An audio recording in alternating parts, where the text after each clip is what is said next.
लावलायस?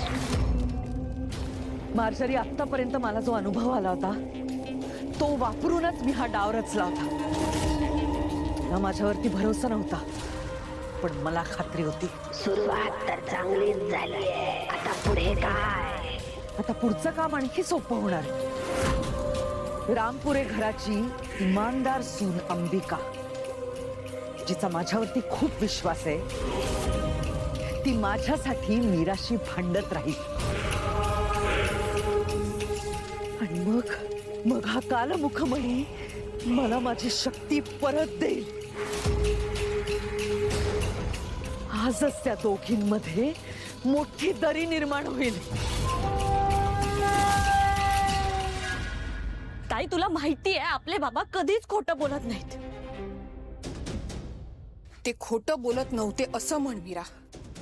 आता त्यांच्या मनाची अवस्था काय आहे ना हे आपल्याला नाही माहिती. अगं तुला माहित नसेल, पण मी माझ्या बाबांना खूप चांगलं ओळखते. हो, पण ओळखणं आणि विश्वास ठेवणं या दोन गोष्टींमध्ये फरक आहे.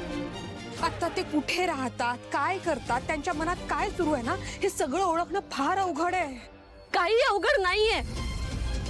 उलट अशा माणसावर विश्वास ठेवणं अजून सोपं आहे. ज्या माणसाने स्वतःचा संसार सोडला, ज्याच्या मनात कसलाही स्वार्थ नाहीये, कसलाही लोभ नाहीये, अशी व्यक्ती का खोटं बोलेल? म्हणजे आई खोटं बोलतायत असं म्हणायचंय का तुला?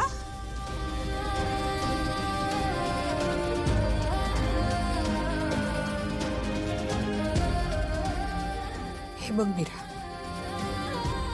आईनी माझ्या सोबतच तुझंही आयुष्य सुकर केलंय.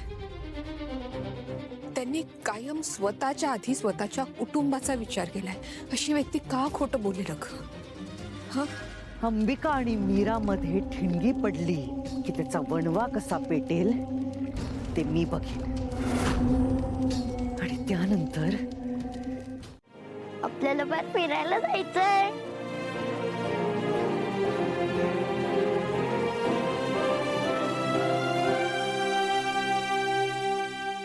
अगाई चल केक काप.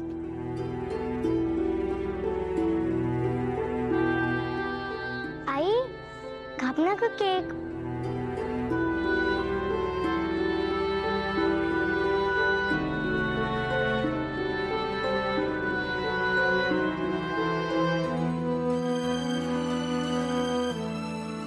आई लवकर.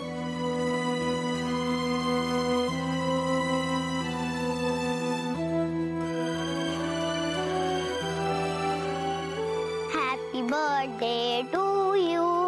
Happy birthday dear I. Happy birthday to you.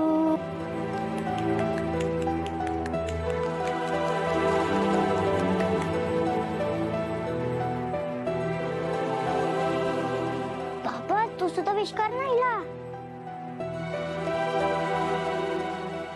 Happy birthday. फक्त हॅपी बर्थडे. डिअर बोला dear. Happy birthday dear Meera. ये.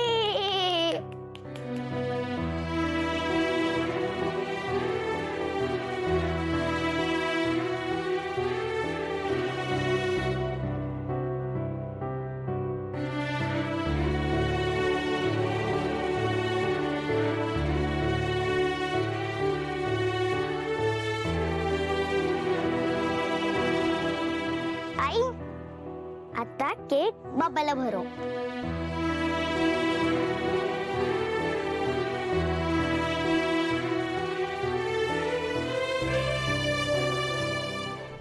अगं भरव ना, लाजतेस काय?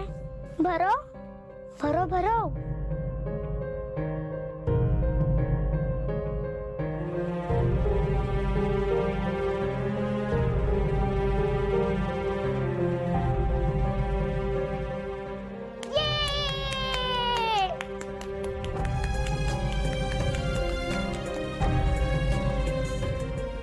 बाबा आता तू आईला केक भरव.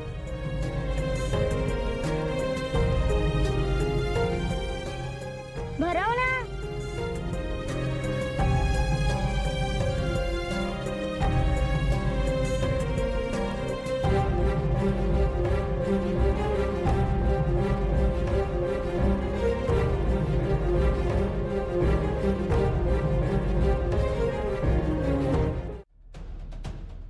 मीरा थांब. मीरा मी बोलतेय तुझ्याशी, थांब.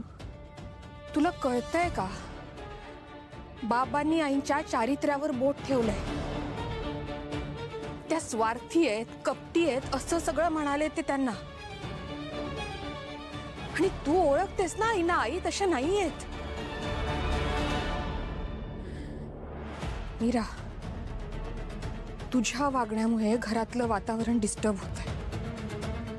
आई किती रडतायत अगं. बस झालं. मला आत्ता कोणाशी बोलायचंही नाहीये आणि कोणाचं काही ऐकूनही घ्यायचं नाही. तू जा इथून.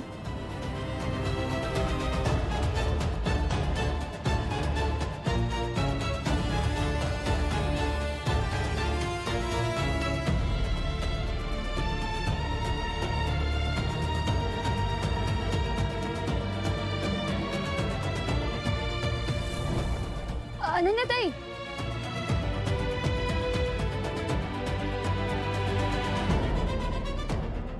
मीरा, असं वागू नकोस. असंच वागत राहिलीस ना तर एक एक करत सगळी नाती विखुरतील.